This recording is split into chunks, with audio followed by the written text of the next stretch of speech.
Assalamualaikum, salam sejahtera dan salam pertanian.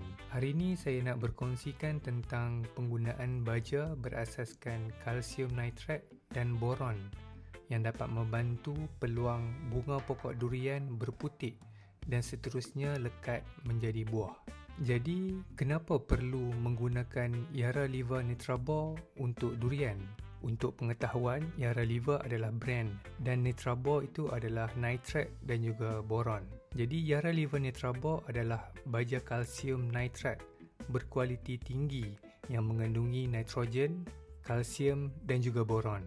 Ia berfungsi untuk meningkatkan kualiti hasil, mencegah bunga gugur dan juga menguatkan akar. Ia sangat sesuai digunakan sebagai baja tabur kerana ia bersifat mudah larut dalam tanah walaupun dalam keadaan lembap.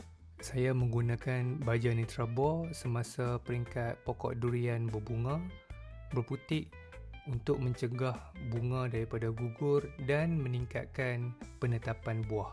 Kalsium dapat membantu menguatkan struktur pokok dan juga buah. Ia dapat mengelakkan ataupun mengurangkan buah daripada gugur dan juga mengelak daripada buah crack, iaitu dia pecah. Bagi boron pula penting untuk bunga dan juga ketika pendebungaan, iaitu membantu pembentukan buah yang lebih baik. Sebab tu ramai pengusaha durian menggunakan Yara Liva Nitrabor untuk support pokok durian.